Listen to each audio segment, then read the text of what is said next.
हम आपको एक चीज का जानकारी दे रहे हैं हाँ बताइए ना। कि हम भी कलम की लड़ाई ही लड़ते हैं।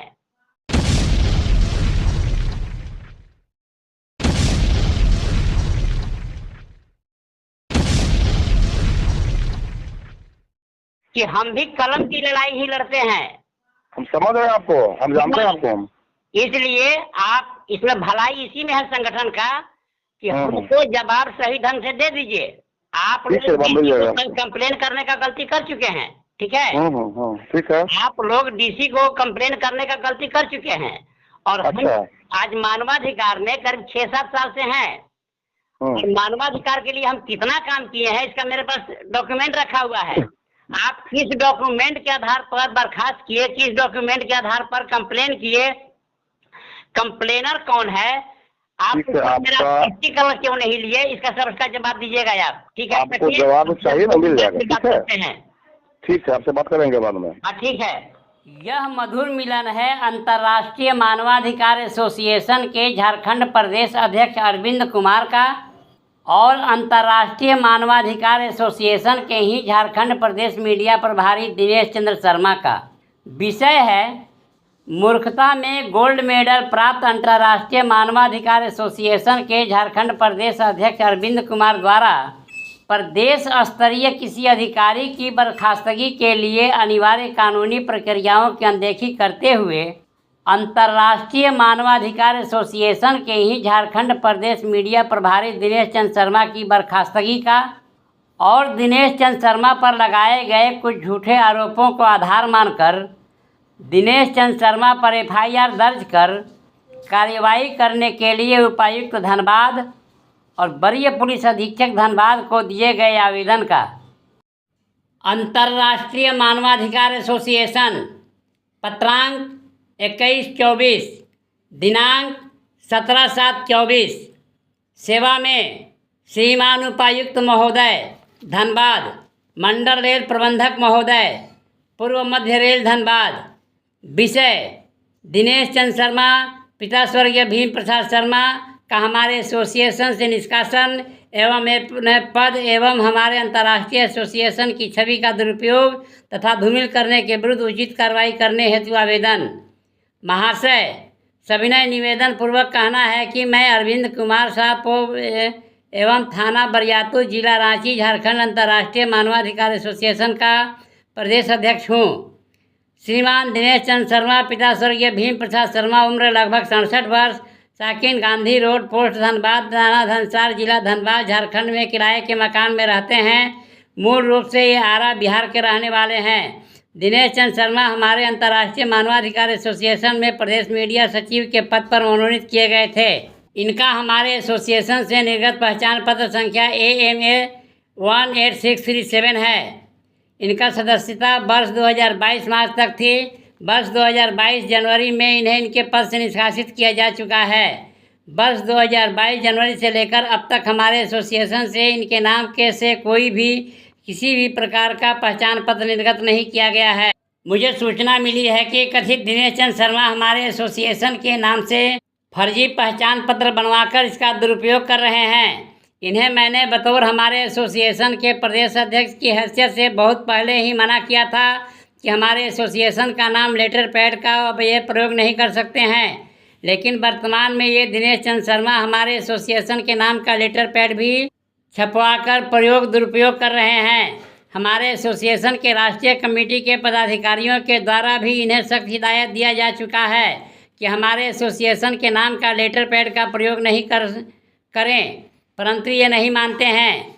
श्रीमान, जब दिनेश चंद्र शर्मा हमारे एसोसिएशन में सदस्य एवं पदाधिकारी थे, उसी दौरान इनके विरुद्ध मुझे बहुत शिकायत मिली थी कि ये अपने पद एवं हमारे एसोसिएशन के नाम का दुरुपयोग कर रहे हैं।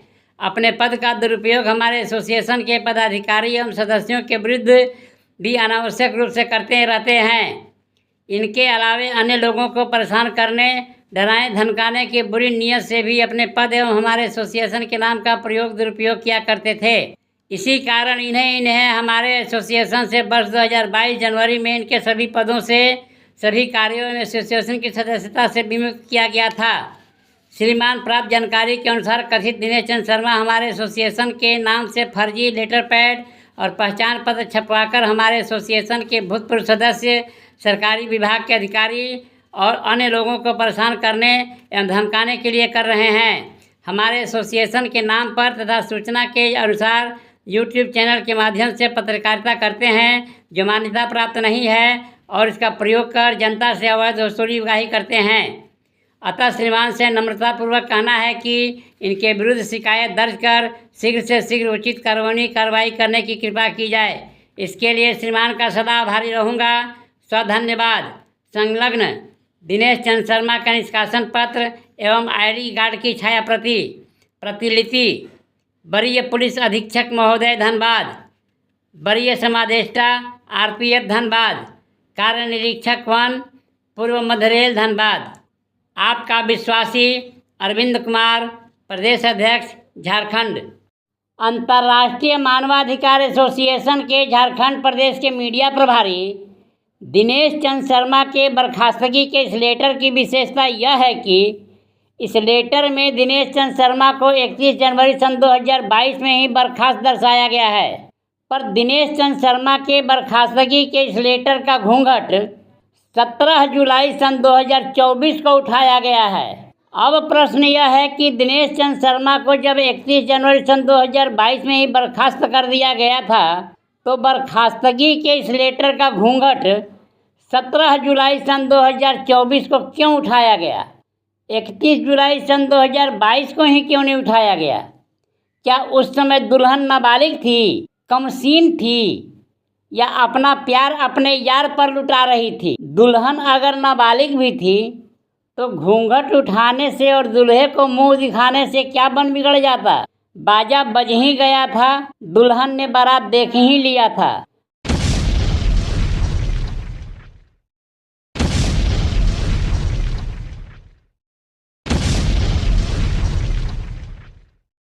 वास्तविकता यह है कि दुल्हन के घूंघट का राज यह है कि न बाजा बजा था, न किसी के दरवाजे पर बारात आई थी, न किसी की शादी हुई थी, न कोई दूल्हा था, न कोई दुल्हन थी। 17 जुलाई सन 2024 को मूर्खता में स्वर्ण पदक विजेता अंतर्राष्ट्रीय मानवाधिकार एसोसिएशन के झारखंड प्रदेश अध्यक्ष अरविंद कुमार और अंतर्राष्ट्रीय मानवाधिकार एसोसिएशन के नाम से अंतर्राष्ट्रीय गुंडागर्दी की दुकान चलाने वाले अंतर्राष्ट्रीय मानवाधिकार एसोसिएशन के अंतर्राष्ट्रीय अध्यक्ष सुरेश सिंह तोमर जिस दुल्हन का घूंघट उठाकर मुंह दिखा रहे हैं वह भी छक्का है, किन्नर है। अंततः इस लेटर की वास्तविकता यह है कि दिनेश चंद्र शर्मा को फर्जी कहने वाले स्वयं फर्जीवाड़ा का अंतर्राष्ट्रीय शोरूम खोले बैठे हैं। उनकी औकात नहीं है कि वे इस रहस्य का घूंघट उठाएं कि दिनेश चंद्र शर्मा के बर्खास्तगी की अनुशंसा किसने की और कब की। दिनेश चंद्र शर्मा को बर्खास्त करने की अनुशंसा करने वाले ने दिनेश चंद्र शर्मा पर आरोप क्या लगाया? दिनेश चंद्र शर्मा पर लगाए गए आरोपों की पुष्टि के लिए मूर्खता में स्वर्ण पदक विजेताओं ने दिनेश चंद्र शर्मा का पक्ष जानने के लिए क्या दिनेश चंद्र शर्मा को सूचित किया? दिनेश चंद्र शर्मा का स्पष्टीकरण लिया? अगर हाँ तो माध्यम क्या था? अगर नहीं तो क्यों? दिनेश चंद्र शर्मा पर लगाए गए आरोपों की सत्यता की पुष्टि मूर्खता में स्वर्ण पदक विजेताओं ने कैसे की? मूर्खता में स्वर्ण पदक विजेताओं ने दिनेश चंद्र शर्मा को बर्खास्त करने के बाद दिनेश चंद्र शर्मा के बर्खास्तगी की सूचना दिनेश चंद्र शर्मा को दी। मूर्खता में स्वर्ण पदक विजेताओं ने दिनेश चंद्र शर्मा के बर्खास्तगी की सूचना दिनेश चंद्र शर्मा को दी तो सूचना का माध्यम क्या था? सूचना कैसे दी? मूर्खता में स्वर्ण पदक विजेताओं ने दिनेश चंद्र शर्मा के बर्खास्तगी की सूचना दिनेश चंद्र शर्मा को अगर नहीं दी तो क्यों? 31 जनवरी सन 2022 को जब दिनेश चंद्र शर्मा को बर्खास्त कर दिया गया था तो अंतर्राष्ट्रीय मानवाधिकार एसोसिएशन के नाम से अंतर्राष्ट्रीय गुंडागर्दी की दुकान चलाने वाले अंतर्राष्ट्रीय मानवाधिकार एसोसिएशन के अंतर्राष्ट्रीय अध्यक्ष सुरेश सिंह तोमर ने दिसंबर सन 2023 में दिनेश चंद्र शर्मा का कार्ड रिन्यू कर दिनेश चंद्र शर्मा को कैसे दिया? अंतर्राष्ट्रीय मानवाधिकार एसोसिएशन के नाम से अंतर्राष्ट्रीय गुंडागर्दी की दुकान चलाने वाले अंतर्राष्ट्रीय मानवाधिकार एसोसिएशन के अंतर्राष्ट्रीय अध्यक्ष सुरेश सिंह तोमर ने दिसंबर सन 2023 में जब दिनेश चंद्र शर्मा का कार्ड रिन्यू कर ही दिया तो 17 जुलाई सन 2024 को दिनेश चंद्र शर्मा की बर्खास्तगी के लेटर का घूंघट उठाने की सार्थकता क्या है? उपायुक्त धनबाद से, वरीय पुलिस अधीक्षक धनबाद से, मंडल रेल प्रबंधक पूर्व मध्य रेल धनबाद से, वरीय समादेष्टा आरपीएफ धनबाद से शिकायत की सार्थकता क्या है? इस लेटर की वास्तविकता यह है कि 31 जनवरी सन 2022 को दिनेश चंद्र शर्मा को बर्खास्त किया ही नहीं गया था।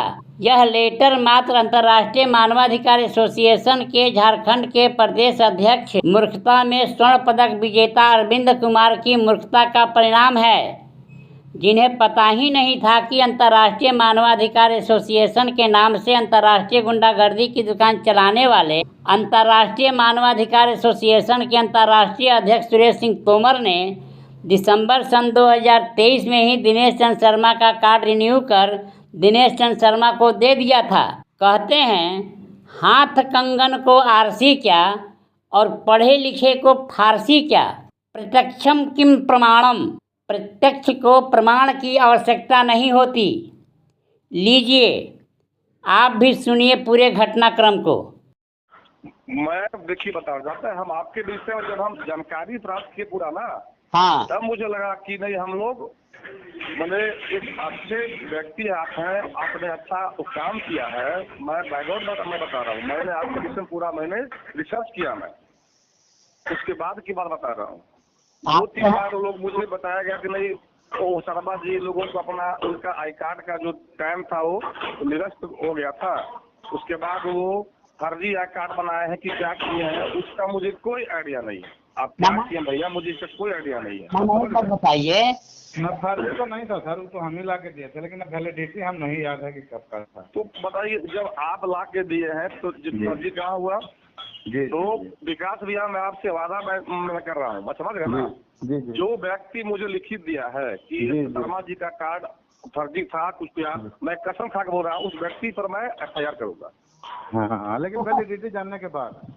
हाँ, वैलिडिटी जानने के बाद उस व्यक्ति जो व्यक्ति उस शर्मा जी के विषय में बोला है कि उनका कार्ड फर्जी है, गलत है, मैं कसम खा के बोल रहा हूँ, आप भी मेरी बात को आप भी रिकॉर्ड ऊपर मैं FIR मैं करूंगा। और बताते हैं, ये भी सुन लीजिए। जी, जी, कि हमसे पूछने का जरूरत नहीं है, जी, कंफर्म करिए दिए। हाँ ठीक है, आप तोमर जी से कंफर्म कर लीजिए सब कुछ।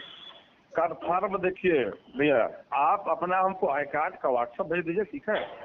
उसके बाद आप जो कहेंगे विकास जी लाइन पर मैं आपके साथ खड़ा हूँ। मुझे जहाँ बुलाओगे, मुझे अगर आप कोर्ट भी बुलाओगे ना भैया तो आपके पक्ष में हम रहेंगे, आपसे मैं वादा कर रहा हूँ।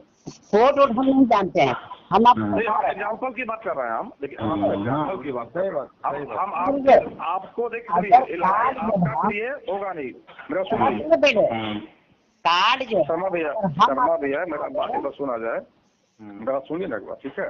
दोनों एक एक करके बोलिए, दोनों एक दूसरे का सुनिए। जो भी आप पर ब्लेम लगाया गया है शर्मा भैया, पार्टी आप नहीं बनेंगे, पार्टी मैं बनूंगा आपके पक्ष में, मैं विकास जी के सामने बोल रहा हूँ और उस व्यक्ति पर मैं FIR करूंगा।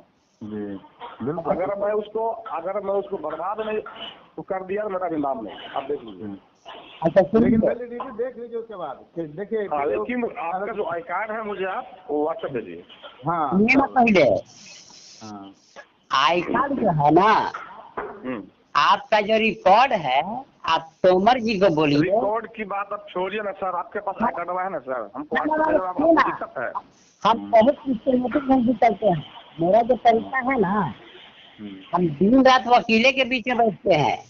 आप अपने रिकॉर्ड से कार्ड को निकालिए, ठीक है। जहाँ से कार्ड इशू होता है तो इसके लिए सुनिए भैया, तब तो इसके लिए आपको बात करना पड़ेगा तोमर सर से। हाँ, आप सुनिए ना, रिकॉर्ड तो उन्हीं के पास है, हाँ, तो आपने ना, आप भी प्रदेश अध्यक्ष है ना। नहीं देखिए, वो हमारे बस का चीज भैया नहीं है, ठीक है, जो मैं आपको बता रहा हूँ। प्रदेश का रिकॉर्ड इनके पास होगा सर। अब प्रदेश का रिकॉर्ड आप हमें बोलिएगा तो मैं आपको दूंगा। हाँ, लेकिन राष्ट्रीय का तो उन्हीं के पास होगा ना, राष्ट्रीय अध्यक्ष के हाँ पास। तो ठीक है, जी तो राष्ट्रीय का जो रिकॉर्ड है ना, जी जी। जानते हैं मजा कब आएगा? हाँ अपना रिकॉर्ड से वो कार्ड निकाल के देंगे ना, तो अपना प्रमाणित होगा कि नहीं ये कार्ड ओरिजिनल है। तो सर एक बार एक काम कीजिए, आप शर्मा आप तोमर सर को बोलिए कि आप मेरा रिकॉर्ड भेजिए कि आपके यहाँ वैलिडिटी में हूँ कि नहीं, वैलिड हूँ कि नहीं। हाँ सुनिए, मेरे पास में फोन नहीं ना उठा रहे हैं मेरा।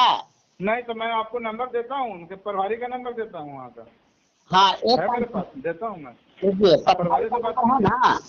जी जी। हाँ जरा प्रभारी का नंबर दे दीजिए। हाँ नंबर देता है, बात कर लीजिए। हाँ, ये बात करने में दीपक, अगर आप गलत नहीं भैया तो बोले कि हम पूरे टीम आपके साथ खड़े हैं भैया, अब जान लीजिए एक बात। आप जरा प्रभारी का नंबर बोलिए। हाँ हम व्हाट्सअप कर देते हैं प्रभारी का। हाँ ठीक है, कीजिए। ठीक ठीक।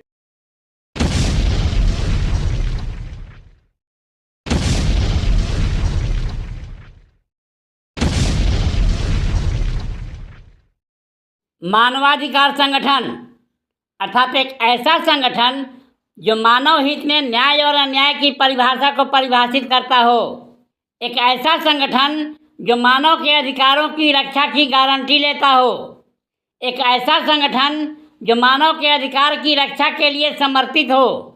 पर वास्तविकता क्या है? इस देश के सभी मानवाधिकार संगठन केवल और केवल मात्र अपने सदस्यों की संख्या बढ़ाते हैं।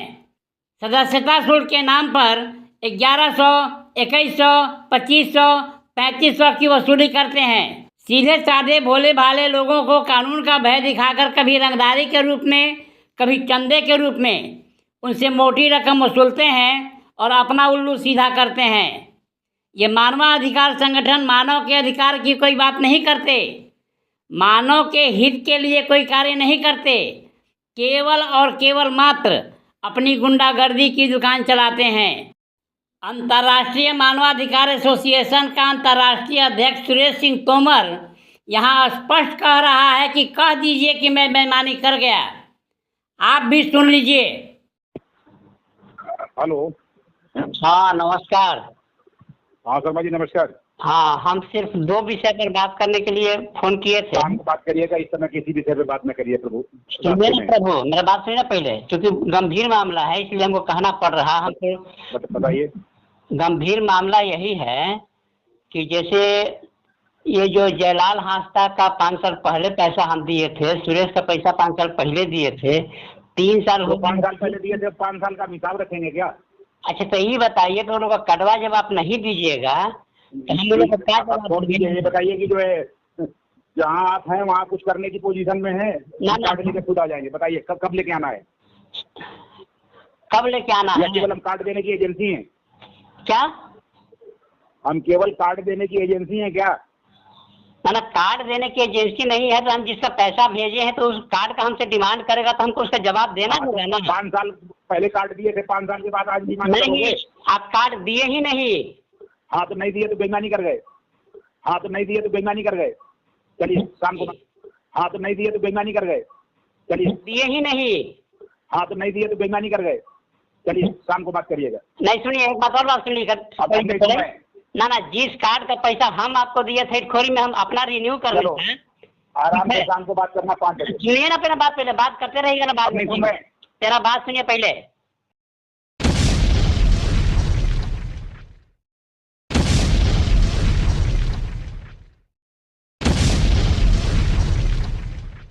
जयलाल हांसदा और सुरेश कुमार वर्मा का सदस्यता शुल्क ₹1000 सन 2019 में और सुजल कुमार और रवि कुमार का सदस्यता शुल्क ₹1000 सन 2022 में लेकर खा जाने वाले अंतर्राष्ट्रीय मानवाधिकार एसोसिएशन के नाम से अंतर्राष्ट्रीय गुंडागर्दी की दुकान चलाने वाले अंतर्राष्ट्रीय मानवाधिकार एसोसिएशन के अंतर्राष्ट्रीय अध्यक्ष सुरेश सिंह तोमर दूसरी बार भी चारों लड़कों का कार्ड बनाकर देने की बात नहीं करते, पैसे को भूल जाने की बात करते हैं। आप भी गौर से सुनिए। हाँ नमस्कार जी नमस्कार। हम खास करके फोन किए थे कि आप जो हमको कार्ड भेजे थे, जी ये कार्ड तो आप हमको भेजे थे बोकारो वाला प्रोग्राम में ना? जी, क्या हो गया? ना, बोकारो वाला प्रोग्राम में कार्ड भेजे थे, तो इसमें डेट लिखा हुआ है कि वैलिड अप टू मार्च 2022। जी मैंने ये कार्ड तो पहले ही एक्सपायर कर चुका था, जबकि ये कार्ड मिला है हमको दिसंबर में, 23 दिसंबर में। जी तो पहले ही जो कार्ड एक्सपायर कर चुका, माने इनवैलिड हो चुका है, वो कार्ड हमको मिल रहा है ये 23 दिसंबर को, और ये कार्ड वैलिड ही है मार्च 2022 तक। अब बोकारो वाले प्रोग्राम में आप हमको कार्ड भिजवाए थे, पहली बात। दूसरी बात यह है कि जयलाल हांसदा का इटखोरी वाले प्रोग्राम में हम आपको पेमेंट किए थे, और ये सुरेश का भी पेमेंट किए थे हम इटखोरी वाले प्रोग्राम में। इन लोग का कार्ड अभी तक नहीं आया, और करीब 4 या 5 साल हो गया। ये लोग हमसे बार बार तगादा कर रहा है, तो हम इन लोग को क्या जवाब दें? कुछ ना जवाब दीजिए, आप कुछ ना जवाब दीजिए, आप कुछ ना जवाब दीजिए, आप बताइए, कुछ ना जवाब दीजिए, आप बताइए। जो है, हमने आपको कितनी बार फोन किया, आपने कभी हमारा फोन उठाया? इस बीच में क्या हो गया वहाँ आप लोगों को? ना कितनी आप हमको फोन किए और आपका फोन हम नहीं उठाए? जी ये क्या बोल रहे हैं आप? मैंने ऐसा होता है का? चलिए, अभी कहीं और हैं जो थोड़ी देर बाद बात करते हैं आपसे। ठीक है। ये मानवाधिकार संगठन अपनी गुंडागर्दी की दुकान बढ़ाने के लिए कुछ ऐसे निरर्थक कार्यक्रम करते हैं जिसका मानवाधिकार से कोई लेना देना नहीं होता। उस कार्यक्रम में सभी एक दूसरे को माला पहनाते हैं, सभी एक दूसरे को मेडल देते हैं, सभी एक दूसरे को शील्ड देते हैं, और सभी बारी बारी से फोटो खिंचवाते हैं। इधर उधर से की गई वसूली के हराम के पैसे का खाना खाते हैं, और अंत में सभी कई ग्रुपों में फोटो खिंचवाते हैं और अपने अपने घर को चले जाते हैं। उस कार्यक्रम में मानवाधिकार के हित का कोई कार्य करने की बात तो दूर, मानवाधिकार के हित के किसी कार्य की कोई चर्चा भी नहीं करते। गाजीपुर उत्तर प्रदेश में अंतर्राष्ट्रीय मानवाधिकार एसोसिएशन के वार्षिक जन जागरण समारोह के नाम से किए गए कार्यक्रम में एक शील्ड और एक प्रशस्ति पत्र मुझे भी मिला था, पर मानवाधिकार के लिए किए गए मेरे किस कार्य के लिए यह शील्ड और प्रशस्ति पत्र मुझे मिला था, यह मुझे ही पता नहीं है। सबसे पहले तो इस देश के सभी मानवाधिकार संगठनों का ऑडिट होना चाहिए। जब से इनका रजिस्ट्रेशन हुआ है तब से आज तक उक्त मानवाधिकार संगठन ने मानव हित में क्या किया है और क्या नहीं किया है, कब किया है, कहाँ किया है और कैसे किया है, तिथि, वार और स्थान के आधार पर इनके द्वारा किए गए कार्यों की समीक्षा होनी चाहिए। उत्तम हो यदि मानवाधिकार संगठन के पंजीकरण के बाइलॉज अर्थात नियमावली में ही उक्त मानवाधिकार संगठन के द्वारा मानव हित में किए गए कार्यों की विस्तृत विवरण की ऑनलाइन एंट्री की बाध्यता हो। बरसात के मौसम में उग आए जंगली घास की तरह इस देश के सभी मानवाधिकार संगठनों को मेरा खुला चैलेंज है कि उनके संगठन में जितने सदस्य हैं उनमें 95% सदस्यों को यही पता नहीं है कि मानवाधिकार है क्या, मानवाधिकार की परिभाषा क्या है, मानवाधिकार की सार्थकता क्या है, एक भारतीय नागरिक के कर्तव्य क्या हैं, एक भारतीय नागरिक की नैतिक जिम्मेदारियां क्या है। एक भारतीय नागरिक की नैतिक जिम्मेदारियों की बात तो दूर, नैतिकता क्या है, उनके अधिकार क्या हैं और वे अपने अधिकारों की रक्षा कैसे कर सकते हैं। अति आवश्यक है कि राष्ट्रीय मानवाधिकार आयोग या केंद्र सरकार मानवाधिकार के सदस्यों की पात्रता का एक मापदंड निर्धारित करे। यदि यह समाचार आपको किसी प्रकार उपयोगी लगा हो तो चैनल को लाइक, शेयर और सब्सक्राइब करें।